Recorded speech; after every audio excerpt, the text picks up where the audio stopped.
Hiro-san! Hi, good afternoon everyone. I'm here in Manhattan.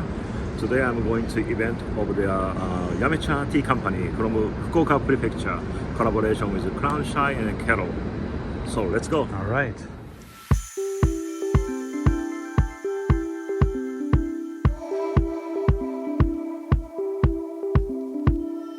We are at Crown Shy Michelin star restaurant and here Manhattan, New York. Yame Cha company is here. So kind of pairing with the Michelin star food. Let's go check.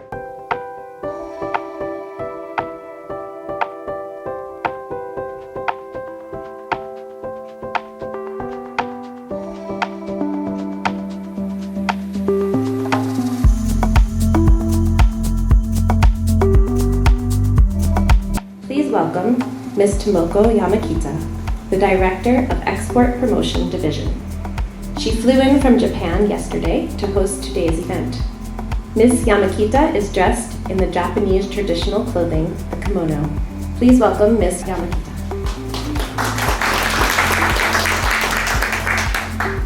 Good afternoon and welcome everyone. My name is Tomoko Yamakita. I'm a Director of Export Promotion Division of Fukuoka Prefecture Government. Great to see you all today.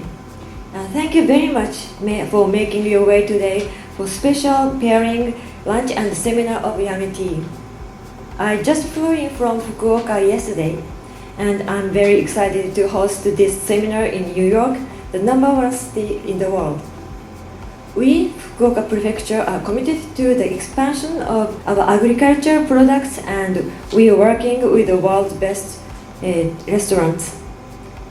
Yame Tea is one of Fukuoka's most important and prestigious agricultural products. This project's mission is to have New Yorkers like you to enjoy the Yame Tea with first-rate food pairing. I'd like to thank Chef James Kent, Executive Chef Crown Shy and Mr. Zach Mangan of Kettl, premier Japanese green tea importer store for making this event possible. You'll enjoy a beautiful pairing by Chef Kent and Kettl, but before this, I'd like to take a moment to tell about Yame Tea. Fukuoka Prefecture is located at the southwest of Japan in Kyushu Island. Our population is about 5 million. We are close to mainland China, which promoted business and cultural exchange for its ancient time. We are known as one of the most gourmet cities in Japan, rich in food culture. Yame is southern region of Fukuoka in a mountainous area. Yame tea is one of Fukuoka's most important and prestigious agricultural products. It's the pride of Fukuoka. Our Gyokuro green tea is considered one of the best in Japan. In Japanese character, Yame means 8 ladies. Ancient book writes that name Yame was derived from a lucky number of 8 and Venus a goddess. I believe Yame stands for Venus of fortune. Yame tea started its history in 15th century, bringing the seed from China. 2023 is the 600th anniversary of Yame tea, marking a great landmark. Yame tea is known for its great quality and excellence, receiving 20 years of consecutive awards in Gyokuro products. Robust, flavorful, and rich in umami, explain the character of Yame tea. We, the Fukuoka Prefecture government, is committed to the research and development of Yame tea, working with the farmers and manufacturers for the best harvesting to tea leaf blending. I hope you enjoy and experience the Yame tea to its best of the quality today. I hope you can spread the word Yame tea through your social media.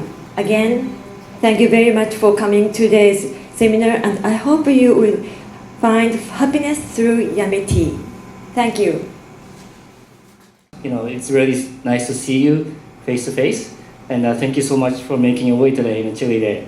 So before getting into the in-depth of Yame, I just wanted to talk a little bit about beverage in general. I know there are some restaurant people here. Non-alcohol menu. We all know that there are alcohol menu now. No more non-alcohol menu. And I know that many of the prestigious restaurants like you do a tasting menu. but what percentage of the people really drink alcohol? Not everybody drinks alcohol. So maybe because green tea, Japanese green tea has an umami, maybe you'll be able to mix some of these green teas into the tasting menu. That's maybe something you can try. That's something in our generation, that's something you can try to do. Or maybe have a green tea variant. And these are just images of the new era of green tea. And I believe there are some of you are beverage director here. So beverage director does not have to be an alcohol beverage director. You can be also the non-alcohol, be a holistic beverage director. Thank you, and I'll leave it to Lauren and Zach. Thank you very much.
typical style of Yame tea in that the leaves are steamed sort of to the medium plus side. And what you get with that is you get a really deep green color. You lose a lot of the astringency because of that steaming process.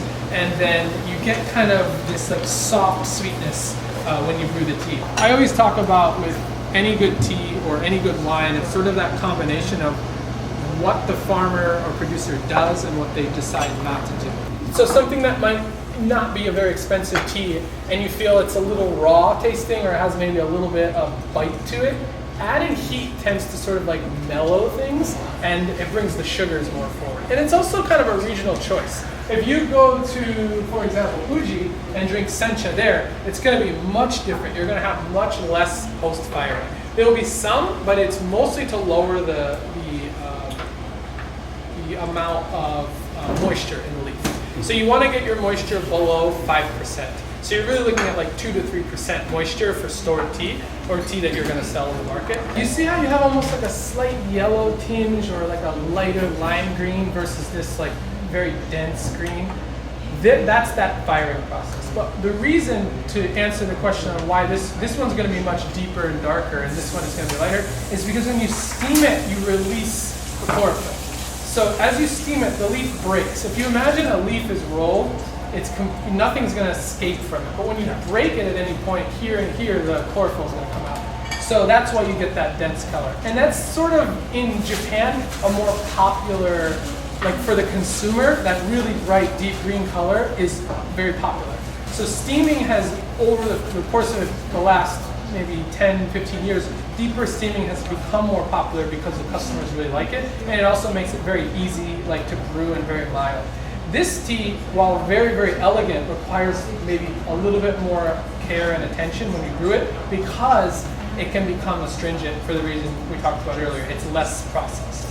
So this is made from stem, which you say is a cookie cha. So cookie is the stem of the plant. Common site in Yame. So this is, it's really hard to see, but this is the tea field here, the tea growing, and this is the shading over top. So this shading process is very unique to two types of tea in Yame, gyokuro and matcha. But with gyokuro, all of these are free growing. They're allowed to grow naturally, the tea plants, and all these little blades of tea are going to be picked by hand. And generally the tea is it's allowed to be under this covering for about 25 to 30 days, and that slows the growth of the tea plant, and it condenses the umami, the L-theanine and the amino acids into the leaf in a way that you don't get if you allow it to photosynthesize through sun. So that photosynthesis, when the plant, when the sun comes into the leaf and creates energy, it's basically halted or slowed down to a very, very small amount for about a month. So the plant relies more on the nutrients from the soil. So it starts to pull up even more nutrients from the soil. So you have to have very specific soil if you want to grow gyokuro. And they grow gyokuro in other parts of Japan, but I'm going to say straight up on the record that the best gyokuro I've ever had in my life is from Yame. There's very, very, very good gyokuro in other places, but if I'm going to be honest, the most profound experiences I've had around gyokuro are definitely from this area. And I think that has to do with soil. I think it has to do with the microclimate, and they also have just a real commitment to excellence. These rice straw coverings here are very traditional, and less than 1% of the gyokuro made in Japan uses traditional Hongsu rice. So if you're seeing this, you know that the farmer is taking great pains to produce a high quality product. And it may be even that, we don't know, the other style that they use is a black tarp. And you can roll that tarp up at the end of the year, put it away, and then use it again the next year with not having to spend any more on rice straw. This you have to buy every year. And it's been studied, like, what's the difference between this and the black tarp, right? Is it really different? And nobody can say for certain, but I think one of the things is if you're making tea this way, your mentality for all the other things that you do is really, really specific. So this is sort of a representation of your commitment to making sure that all the other steps along the way are probably, at the same level. But you can get very good gyokuro made with both ways, but certainly this Hanzu style is very, very specific to Yame and very important. 8 grams, and we're going to, I'm going to use a 1 to 10 ratio. So 1 gram is going to equal 10 cc's of water. So what that means is 8 grams, I'm going to use 80 cc's. Right here. All of this here is from Hoshino, same place as the tea. So anytime we can use the same products from the same place, I think there's a nice synergy. So the soil that this is growing in and the soil that this comes from to the clay, to create the clay, is actually less than 2 kilometers away from each other. So it's about a little over a mile away. So it's really, really unique to be able to try the tea in the same soil for the tea. So this is very important. I took this water out of here, it's very hot. I put it into this, it's called a yuzamashi. This is basically a vessel to just cool water. And you see how it has kind of a wide rim here? That's just to release heat. So the whole purpose of this is to release heat. So I'm gonna take this now and I'm gonna pour it into here. And this is empty, there's no tea in here. And the reason I'm doing this is because I want to cool the temperature of the water, but I want to preheat all of my teaware along the way. Because when you end up pouring the tea into here, if this isn't preheated, you're going to drop significantly the temperature of the water. So now I'm going to take each one of these and pour some of the hot water in. Like this. Just now from when I put it in out of the kama, we've probably dropped 10 to 15 degrees. And what we're aiming for with this is about 100, between 130 and 140 Fahrenheit. So we're looking at almost below 60 Celsius. So you're going to use a cooler water temperature, you're going to use more leaf, and you're going to use a longer brewing time. So now I'm going to take this, do it this way so you can see it. We're going to pour in here. And one of the things I love about tea is this process. So going through each step. I know as a working in a restaurant, you're probably like, oh my God, this is going to take forever, and it's might be a challenge. And I understand that. Gyokuro, there's no real shortcuts for this. To make it properly, you just need to take some time. But what I like to do with this is after it's preheated, especially if a guest's at the table, you can take it out and they can smell it and they can experience the beautiful color of the leaf as well. Because there's so much good sensory stuff going on even before you do it. Okay, so now I'm going to take one more turn into the yuzamashi, like this.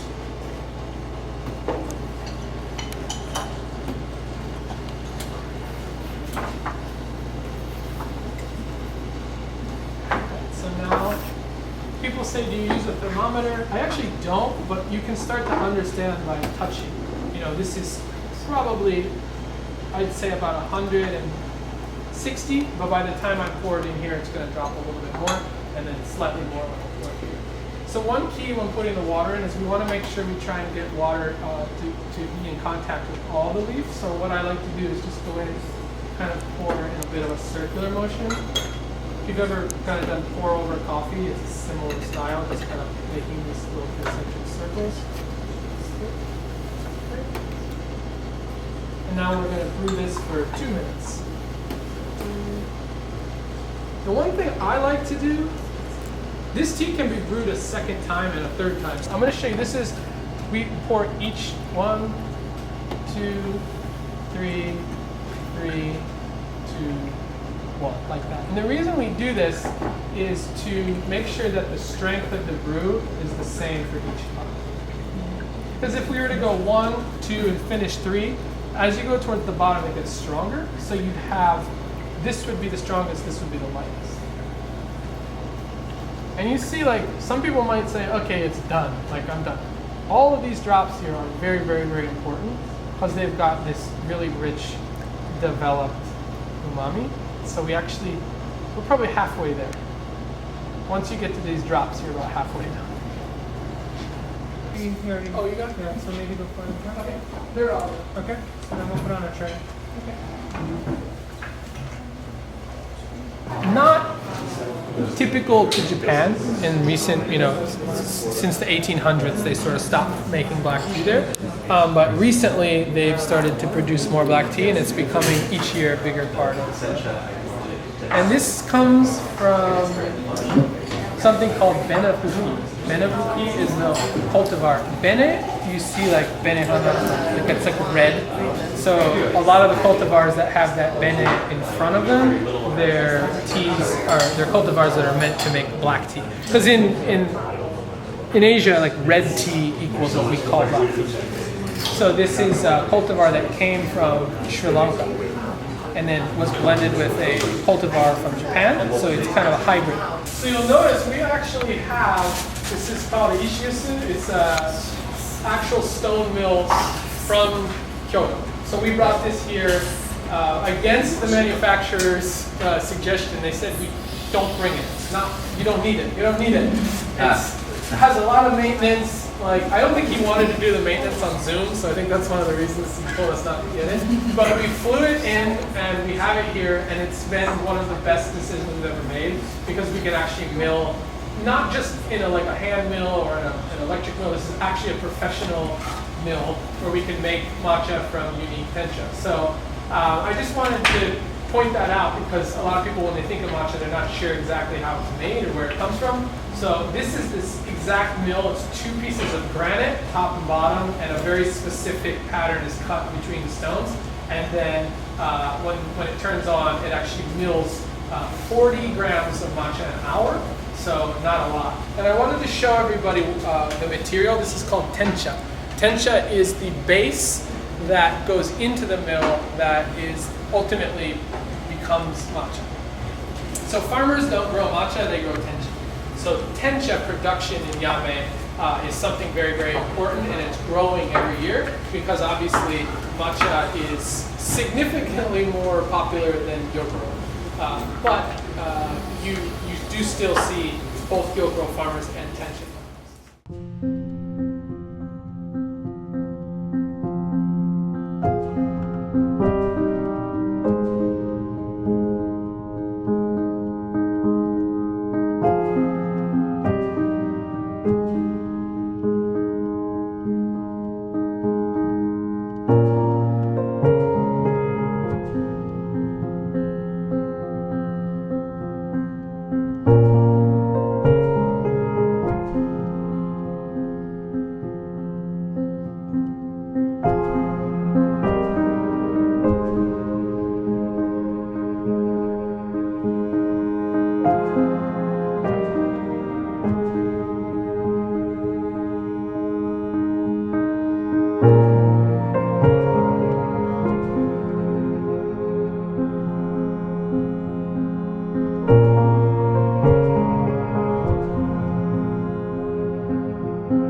Incredible 2 days we had here in New York with the best Japanese tea. Never knew so much went into it, but thank you so much to this gentleman here, Zach-san. Hi, how are you? Good. Tell us a little about yourself, about your stores. Incredible tasting. There's so much science behind Japanese tea. Yeah, well, thank you guys for visiting. My name is Zach Mangan. I'm the owner of Kettl. We're a Japanese tea company based between Fukuoka, Japan, and New York City.